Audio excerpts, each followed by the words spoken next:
Hello guys, आप सभी का स्वागत है हमारे यूट्यूब चैनल पे। इस वीडियो पे हम आपको बताएंगे कि किसी भी एसएमडी कंपोनेंट्स को आप सिंपली सोल्डरिंग आयरन की मदद से आप कैसे निकाल सकते हो। तो इस वीडियो पे हम आपको बताएंगे कि एसएमडी जो कंपोनेंट्स होता है किसी भी सर्किट बोर्ड में, जो पकड़ के चलो इस सर्किट बोर्ड में या इस पीसीबी में, तो आप इस पीसीबी से बिना कुछ डैमेज किए हुए आप किसी भी कंपोनेंट्स को बहुत ही इजीली आप निकाल सकते हो। तो वो कैसे निकाल सकते हो, तो चलिए हम आपको बताते हैं। सबसे पहले हम आपको बता दें कि किसी भी सर्किट बोर्ड से निकालने के लिए, कंपोनेंट्स को निकालने के लिए दो चीज़ों की आवश्यकता आपको लगेगी। तीन चीज़ें की आवश्यकता लगेगी, क्योंकि सबसे पहले लगेगा आपको फ्लक्स। आपके मेरे पास तो यहाँ पे पत्थर वाला फ्लक्स है। आप यहाँ पे जो पेस्ट वाला फ्लक्स होता है वो बहुत अच्छा होता है, आप पेस्ट वाला लीजिएगा। दूसरी बात, आप किसी भी एसएमडी सोल्डरिंग आयरन से एसएमडी कंपोनेंट्स को निकालने के लिए किसी भी सोल्डरिंग आयरन के उपयोग करोगे, और सोल्डरिंग आयरन आपको हाई टेम्परेचर पे गर्म होना चाहिए ही चाहिए, क्योंकि सोल्डरिंग आयरन जब ठंडा रहेगा तो एसएमडी कंपोनेंट्स नहीं निकाल पाएगा, और एसएमडी का ये जो सर्किट बोर्ड का जो पिन होता है ये खराब हो जाता है। तो इसीलिए हम बताते हैं कि किसी भी सोल्डरिंग आयरन से आप इस सर्किट बोर्ड के पीसीबी के एसएमडी कंपोनेंट्स को आप निकाल सकते हो, लेकिन आपको सोल्डरिंग आयरन को प्रॉपरली तरह से आपको गर्म करना पड़ेगा। तो ये कुछ बातें आपको ध्यान में रखना है, और वेरी सिंपल, आपको यहाँ पे चुटकियों में आपका एसएमडी कंपोनेंट्स निकल भी जाएगा, और आपका यहाँ पे एसएमडी कंपोनेंट्स लगा भी सकते हो। तो चलिए हम आपको बता करना पड़ेगा। पकड़ के चलो, ये एक एसएमडी कंपोनेंट्स, मतलब ये एक एसएमडी सर्किट बोर्ड है। तो इसमें से मैं यहाँ पे पहले से ही ऐसे एलईडी हम यहाँ पे निकाल लिए थे, लेकिन आप क्या करोगे कि आप जब सोल्डरिंग आयरन से निकालोगे तो आपको क्या करोगे, इसको यहाँ पे इसको आपको यहाँ पे अब इसको तो तोड़ के क्या इस एसएमडी कंपोनेंट्स को निकालोगे? नहीं, आपको एसएमडी कंपोनेंट्स को निकालने के लिए आपको क्या करना पड़ेगा, सोल्डरिंग आयरन को प्रॉपरली तरह से आपको हीट करना पड़ेगा। मतलब आपको 10 से 15 मिनट आपको सिर्फ सोल्डरिंग आयरन को गर्म करना पड़ेगा। आपका बीट जब काला हो जाए, मतलब पकड़ लेना कि आप यहाँ पे जब इस बीट को साफ करोगे, साफ करने के बाद कुछ ही देर बाद जब काला पड़ जाता है, तब पकड़ के चलना कि ये सोल्डरिंग आयरन प्रॉपरली गर्म हो चुका है। तो अब आपको क्या करना पड़ेगा, सिंपली आपको फ्लक्स लेना है, फ्लक्स या पेस्ट जो भी बोल सकते हो, क्योंकि हमारे पास तो फ्लक्स नहीं है और पेस्ट भी नहीं है। तो हम हमारे यहाँ पे जो पेस्ट यूज होता है ये पत्थर वाला, इस पत्थर वाले के पेस्ट से हम यहाँ पे इसको निकालेंगे। सब पकड़ के चलिए कि इस एलईडी को हम यहाँ पे 8GB एलईडी को निकालेंगे। इसको निकालने के लिए आपको क्या करना पड़ेगा, सबसे पहले आपको यहाँ पे फ्लक्स को आपको यहाँ पे इस साइड पे लगाना पड़ेगा। कोई बात नहीं, आपका यहाँ पे फ्लक्स थोड़ा सा ज़्यादा भी गिर जाए कोई बात नहीं, क्योंकि इस फ्लक्स से आप दोबारा आप जब इसको मतलब कोई काम में करोगे, पकड़ के चलिए कि इस एलईडी को आप साफ करोगे, तो आपको कैसे साफ करना है ना, थिनर होता है थिनर, तो थिनर से आप यहाँ पे इस एसएमडी कंपोनेंट्स को साफ कर सकते हो। तो आपको मार्केट में जाके एसएमडी बोर्ड क्लीनर आपको बोलना है कि आपको किसी भी सर्किट बोर्ड का जो कंपोनेंट से आपको साफ करना है, तो प्लीज़ आपको थिनर चाहिए, तो वो थिनर दुकानदार आपको दे देगा। तो आपको क्या करना है, उस थिनर से आपको यहाँ पे साफ कर देना है।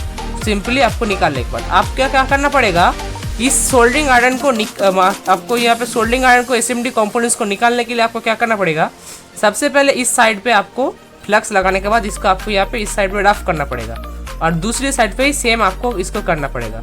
इसको करने के बाद आपको ध्यान से करना है, क्योंकि यहाँ पे एसएमडी कंपोनेंट्स बहुत ही गर्म होता है, क्योंकि इसको निकालने के लिए समय जब यहाँ पे आप निकालते हो कि बहुत ही गर्म होता है। तो देख सकते हैं कुछ इस तरह से आप यहाँ पे बहुत ही आसान तरीकों से आपको यहाँ पे हम दिखा दे कि यहाँ पे बहुत ही आसान तरीकों से आप यहाँ पे एसएमडी कंपोनेंट्स आप निकाल सकते हो। ये देख सकते हैं बहुत ही सिंपल तरीकों से आपको। फिर से हम आपको दूसरा निकाल के दिखाते हैं। पकड़ के चलो, इस आईसी को आपको यहाँ पे निकालना है। तो आपको निकालने के लिए क्या करना पड़ेगा, तो इसको निकालने के लिए फिर से जैसे हम दिखाए थे, फिर से आपको यहाँ पे करना पड़ेगा। यहाँ पे आपको सोल्डरिंग पेस्ट को यहाँ पे दोनों साइड पे लगाना पड़ेगा। लगाने के बाद आपको यहाँ पे सोल्डरिंग आयरन की एक बिट को आपको इस साइड पे करना पड़ेगा, दूसरी बिट को आपको यहाँ पे इस साइड पे ऐसे रफ करना पड़ेगा। सिंपली रफ करना, आपको यहाँ पे कुछ ज़्यादा हार्ड की ज़रूरत नहीं है, क्योंकि आपको यहाँ पे बहुत ही सिंपल से आपको हल्के हाथों से आपको यहाँ पे इसको रफ करना पड़ेगा। आपको थोड़ा सा ज़्यादा प्रेशर भी नहीं लगाना कि आपका असेंबली कंपोनेंट्स खराब हो जाए। सिंपली बहुत ही सिंपल तरीक़ों से आपको यहाँ पे निकालना पड़ेगा। तो देख सकते हैं यहाँ पे हम यहाँ पे बहुत ही सिंपल तरीक़ों से इस असेंबली कंपोनेंट्स को निकाल लिया। अब इसको क्या करना पड़ेगा, आपको यहाँ पे तुरंत ही गर्म अवस्था में आपको यहाँ पे साफ करना पड़ेगा, क्योंकि इसका अंदर जो फ्लक्स लगा है ये फ्लक्स तब हट जाएगा। तो आप देख सकते हैं बहुत ही अच्छे से, आप देख सकते हैं कि बहुत ही अच्छे से यहाँ पे इस असेंबली कंपोनेंट्स आप निकाल सकते हो। अब इस असेंबली कंपोनेंट्स को पकड़ के चलो किसी सर्किट बोर्ड में आप लगाओगे। तो लगाने के लिए आपको क्या करना पड़ेगा, फिर से आपको यहाँ पे जो सर्किट बोर्ड से आप निकाले थे आपको यहाँ पे फिर से आपको साफ करना पड़ेगा। ऐसे आपको अच्छे से इसको साफ करना पड़ेगा। साफ करने के बाद तो दोस्तों हम यहाँ पे चिमटे ला चुके हैं। तो अभी आपको बता दें कि किसी भी असेंबली कंपोनेंट्स को पकड़ने के लिए आपको चिमटे की ज़रूरत आपको अवश्य ही लेना है, क्योंकि आपका जो कंपोनेंट्स का आप सोल्डरिंग करोगे उस समय ये कंपोनेंट्स भाग सकते हैं। इसीलिए आपको यहाँ पे चिमटे की मदद से आपको यहाँ पे कंपोनेंट्स को पकड़ के रखना है।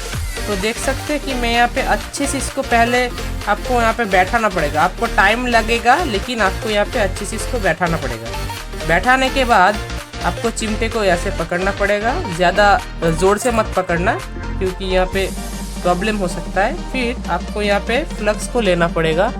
लेने के बाद अबे यार थोड़ा सा अच्छे से बैठाना पड़ेगा।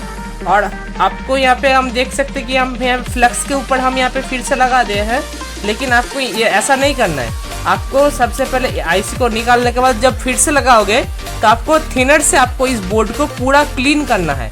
इसीलिए हम यहाँ पे बार बार इसका जो सोल्डरिंग है ये बार बार निकल जा रहा है, लेकिन हमारे पास तो थिनर अभी तक नहीं है, तो इसीलिए हमें आपको दिखा नहीं सकते। लेकिन अब यहाँ पे आप थिनर ज़रूर यूज़ करना। इसके बाद हम यहाँ पे फिर से हम इसको लगाते हैं। इस बार हम कोई भी गलती नहीं करेंगे। तो दोस्तों अब इसको हम अच्छे से इसको ऐसे सोल्डिंग अच्छे से आपको यहाँ पे सोल्डिंग करना पड़ेगा। आपको सबसे पहले इसको रफली सोल्डिंग करना पड़ेगा, उसके बाद आपको यहाँ पे प्रॉपर्ली सोल्डिंग करना पड़ेगा। तो प्रॉपर्ली सोल्डिंग करने से पहले आपको यहाँ पे ज़्यादा कुछ नहीं, आपको अच्छे से इसको टच करना पड़ेगा। सबसे पहले इसको टच करके आप यहाँ पे आपका इसको जो बेस है इसको आपको पकड़ के रखना है, क्योंकि जब आप यहाँ पे अच्छे से इसको टच नहीं करोगे, सब सोल्डरिंग आयरन का जो पिन है ये अच्छे से टच नहीं होगा, तो आपका यहाँ पे जो ग्रिप है ये ग्रिप नहीं मिलेगा इस सर्किट बोर्ड को। फिर आपको क्या करना पड़ेगा, इस सोल्डरिंग आयरन को लेना पड़ेगा। लगाने के बाद आपको ठीक वैसे ही आपको यहाँ पे जैसे करना था आपको फिर ऐसे आपको करना पड़ेगा। देखिए बहुत ही सिंपल तरीक़ों से हम यहाँ पे सोल्डरिंग कर रहे हैं, बहुत ही सिंपल। आपको यहाँ पे दिखा दे कि यहाँ पे बहुत ही सिंपल तरीक़ों से हल्का हाथों से आपको यहाँ पे सोल्डरिंग आयरन को चलाना है। ज़्यादा ज़ोर से आपको मत चलाना पड़ेगा, क्योंकि आप यहाँ पे हल्का हाथों से आपको चलाना पड़ेगा। तो देख सकते कि बहुत ही अच्छे से यहाँ पे देख सकते किसी भी सोल्डरिंग जो पॉइंट है आपको एक भी टच नहीं मिलेगा, क्योंकि हम ठीक वैसे ही सोल्डरिंग किए हैं जैसे मार्केट से हुआ था, ठीक वैसे ही किए हैं। तो कुछ इस तरह से आप किसी भी ड्राइवर या circuit board assembly circuit board का जो आईसी होता है पकड़ के चलो इस बोर्ड का आईसी खराब है, लेकिन इस सेम ऐसा ही दिखता हुआ एक सेम बोर्ड है उसमें ये आईसी ठीक है, तो आप क्या करोगे, आप इस बोर्ड को फेंक दोगे? नहीं, आप पुराना जो बोर्ड है उसमें से जो आईसी ठीक है उस आईसी को निकाल के इस बोर्ड पे आप लगा दोगे। तो बस सिंपल। तो इसीलिए हम आपको बताते हैं कि आपके पास assembly hot air gun machine नहीं भी हो तो फिर भी आप यहाँ पे घर में बैठ के आपका सिंपल सोल्डरिंग आयरन की मदद से आप इसको अच्छे से यहाँ पे सोल्डरिंग भी कर सकते हैं और डिसोल्डरिंग भी कर सकते हैं। तो आशा करते हो आपको ये वीडियो देख के अच्छा लगा होगा। तो आपको ये वीडियो कैसा लगा कमेंट में ज़रूर बताना। कमेंट में अपना राय देना, आपको ये वीडियो अच्छा लगे या बुरा लगे। फिर से आपको अच्छा लगे तो एक लाइक, सब्सक्राइब एंड शेयर जरूर कीजिएगा। मिलते हैं किसी नेक्स्ट वीडियो पे किसी नई टॉपिक के साथ। धन्यवाद दोस्तों।